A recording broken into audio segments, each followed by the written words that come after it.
బంగ్లాదేశ్లో ప్రస్తుతం జరుగుతున్న దాడులు, హిందువుల మీద జరుగుతున్న దాడులకి నిరసనగా ఇప్పుడు అక్కడ ఆపరేషన్ సింధూర్ 2 జరగాలన్నట్లు కూడా కొంతమంది హిందువులు డిమాండ్ చేస్తున్నట్టు కూడా తెలుస్తోంది. సో దాని డీటెయిల్స్ తెలుసుకుందాం ఒకసారి. ప్రస్తుతం స్టూడియోలో జర్నలిస్ట్ జగదే గారు ఉన్నారు, వెల్కమ్ చెప్దాం. Hello sir. Hi Zakir. Yes sir, ఇప్పుడు జరుగుతుందంటారా ఆపరేషన్ సింధూర్ 2? ఆపరేషన్ సింధూర్ 2 లాంటిది బంగ్లాదేశ్ మీద కూడా అటాక్ చెయ్యాలి అని బంగ్లాదేశ్లో ఉండే మెజారిటీ ఆఫ్ పీపుల్ కోరుకుంటున్నారు. ఎస్పెషల్లీ మొన్న హిందూ ఎవరైతే ఉన్నారో చంద్రదాస్ ఇది ఆయన పేరు, ఆయన్ని దారుణంగా కొట్టి చంపి హింసించి ఇంకా మరి ఆ సన్నివేశాలు మనం చూడలేము. మనకు సోషల్ మీడియా చాలా జుగుప్స కలిగించే అంశాలు అవన్నీ. సో వాళ్ళు ఉండేది ఎంత దేశం, వాళ్ళ బలగం ఎంత, వాళ్ళు దాని పేరే తూర్పు పాకిస్తాన్.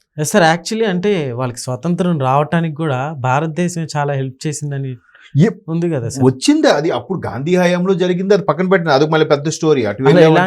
ఇన్నున్నప్పటికీ కూడా వాళ్ళకి ప్రతిసారి కూడా ఆర్థిక సహాయం చేసేది భారతే. అవును, వాళ్ళు ఎట్లా తెలుసా, జస్ట్ కాంపౌండ్ వాళ్ళు దాటితే ఇండియా వస్తుంది అన్నట్టుగా వాళ్ళు నచ్చినట్టుగా వచ్చేసి మన దగ్గర అన్ని హడావుడి చేసుకొని మన దగ్గర మెల్లగా కోల్కతాలోకి అది బంగ్లాదేశ్లోకి ఎంటర్ అయిపోయి మన వెస్ట్ బెంగాల్లోకి ఎంటర్ అయిపోయి బతుకు జీవుడని అబ్బా అక్కడ బతకలేకపోతుందని చెప్పి వచ్చేసి మొన్న ఎవడో ఒక వ్యక్తి 9 మంది పిల్లలు అంటాడికి తోపుడు బండి నడుపుతున్నాడు. ఎక్కడి నుంచి వచ్చావు? బంగ్లాదేశ్ నుంచి వచ్చానని చెప్తున్నాడు. మరి ఎట్లా 9 మంది చేసే పని తోపుడు బండి ఎలా పెంచుతావు అంటే దేవుడిచ్చాడు నాకు అని చెప్తున్నాడు. సరే మరి నీ బతకడం పోషించడం అంటే ఎందుకు, నాకు అన్ని పథకాలు ఉన్నాయిగా, వస్తాయిగా, దీది ఇస్తుందిగా అంటున్నాడు. తీరా చూస్తే వాడు బంగ్లాదేశ్ నుంచి చొరబడ్డ ఒక దుర్మార్గుడు. ఇంకొకడు హైదరాబాద్లో ఎక్కడో మరి ఆ వార్త నేను చూశాను. ఒక అమ్మాయి పోలీస్ స్టేషన్కి ఎక్కింది. ఏంటంటే నాకు విడాకులు కావాలి, నా భర్తతో నన్ను కొడుతున్నాడు, హింస పడుతున్నాడు. ఎవడు? అప్పుడు ఆ అమ్మాయి చెప్పిన విషయం ఏంటంటే బంగ్లాదేశ్ నుంచి 9 ఏళ్ళ కిందట పారిపోయి వచ్చేసి ఇక్కడ అన్ని ఐడి కార్డులు సంపాదించేసి ఆధారు, ప్యాను, వాటర్ ఐడి అన్నీ సంపాదించేసి ఇక్కడ ఒక సాఫ్ట్వేర్ కంపెనీలో, హైదరాబాద్లో ఒక సాఫ్ట్వేర్ కంపెనీలో ఉద్యోగం వెలగబెడుతూ ఈ అమ్మాయిని పటాయించి పెళ్లి చేసుకున్నాడు.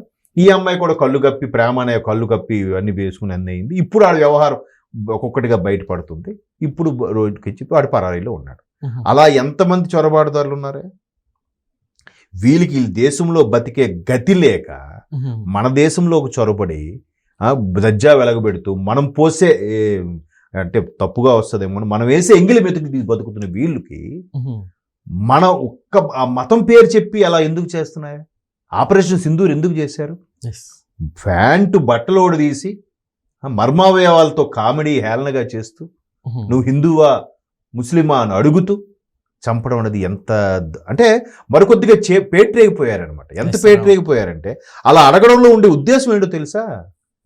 అక్కడ ఒకటి అలా అడగడం వల్ల మనం కలిసికట్టుగా ఉన్న భారతదేశంలో మన ఇరుగువాడికి మన పొరిగింటోడికి తగులు పెట్టాలి. వాళ్ళ కాన్సెప్ట్ అది.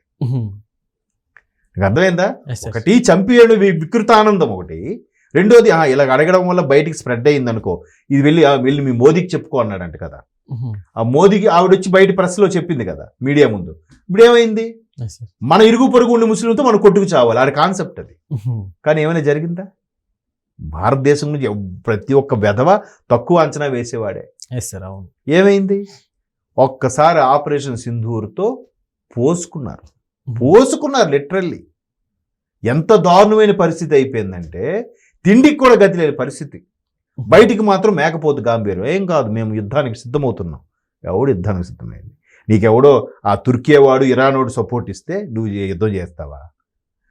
భారత్ ఊ అనాలే కానీ జస్ట్ ఊ అంటే చాలు. ఇజ్రాయెల్, రష్యా రెడీగా ఉన్నాయి. ఇజ్రాయెల్ వారు అడిగారంట, మీరు పాకిస్తాన్లో ఎక్కడెక్కడ మీ నిఘా సంస్థ కనిపెట్టిందో ఆ న్యూక్లియర్ ప్లాంట్ ఉన్నాయి, జస్ట్ మ్యాప్ ఇవ్వండి చాలు, మీరు మాకు ఏం చెయ్యొద్దు అని. మన వాళ్ళు మానవతా దృక్పథంతో ఇవ్వలే. అది పాకిస్తాన్ బతుకు. ఇప్పుడు బంగ్లాదేశ్ పావులాగా పాకిస్తాన్ చూసి అలరైపోతున్నాడు. ఈడికే గతి లేదు. 8% హిందువులు ఉన్న బంగ్లాదేశ్లో అలా జరిగింది. కాబట్టి నిన్న విహెచ్పి వాళ్ళు, బజరంగి దళ నాయకులు కొంతమంది మెల్లమెల్లగా గుంపులుగా ఒకేసారి వచ్చేసారంట. వచ్చేసి అక్కడ ఎంబసీ ముందు ముట్టడించి, ప్రధాన కార్యాలయం ముందు ముట్టడించి, ఆ దుర్మార్గుడు ఎవడో ఆడు పెద్ద రచయిత, మంచి ఫేమ్ ఉన్నోడు, దేశం కోసం చాలా పుస్తకాలు రాశాడన్నాడు, ఆడిని ఆపద్ధర్మ ప్రధానిగా ఏదో పెట్టారు, మహమ్మద్ యూనస్ ఎవడు అడిపారు. వాడు ఆ హసీనాని అరెస్ట్ చేసి తీసుకురండి, హసీనాను మాకు అప్పగించకపోతే భారత్ యుద్ధం నువ్వు ఎంతరా నీ బతుకు? కుక్క వచ్చి ఏనుగు మీద యుద్ధం ప్రకటిస్తుందా? అక్కడ అసలు మిసైల్స్ ఇవి కూడా అదేంటన్నా ఒక కుక్క వచ్చి ఏనుగు మీద యుద్ధం ప్రకటిస్తుందా? వీధి కుక్క అది. సో వాళ్ళు చేస్తున్న ఆ కార్యక్రమాలకి మన దగ్గర కూడా కొంతమంది వెధవులు సపోర్ట్ ఇస్తున్నారు. ఎవరు రాజకీయ వాళ్ళకి తప్పని వాళ్ళకి తెలుసు, రాజకీయంగా లబ్ధి కోసమే. అందుకే ఈసారి ఎన్డీఏ భాగస్వామ్య పక్షాలు బంగ్లాదేశ్, వెస్ట్ బెంగాల్లో బుల్లెట్ దించాలని చూస్తున్నారు. ఎట్ ఎనీ కాస్ట్ ఎన్డీఏ భాగస్వామ్య పక్షాలతో ప్రభుత్వం వచ్చిన మరుక్షణం వెస్ట్ బెంగాల్, బంగ్లాదేశ్ పరిస్థితి మీరు చూస్తారు. భారత్ ఏం చేతులు కట్టుకుని కూర్చోలే. ప్రధాని మోదీ గారు ఇవేమి అబ్జర్వ్ చేయకపోవడం అంటే ఏమిలే, ఉన్నాయి, అన్నీ అబ్జర్వ్ చేస్తున్నారు. లేకపోతే మొన్న ఒక మహిళ ఆ బురకా ధరించలేదని చెప్పి ఆటో ఆపి కూడా ఆటో రాడ్డులో పట్టుకుని కాలుతో తంతున్నారు ఆ అమ్మాయిని, ఒంటరి అమ్మాయిని. అది వాళ్ళ చేతకంతం. మరి ఇక్కడ ఆపరేషన్ సింధూర్లో పెహల్గాంలో ఏం చేశారు? ఆడవాళ్ళ మీద వీళ్ళ ప్రతాపం, చిన్నపిల్లల మీద వీళ్ళ ప్రతాపం. అటువంటి తేడాగాలు వాళ్ళు. వాళ్ళు ఇప్పుడు మేకపోతు గాంభీర్యంలాగా ప్రగల్భాలు పలికితే ఎట్లా?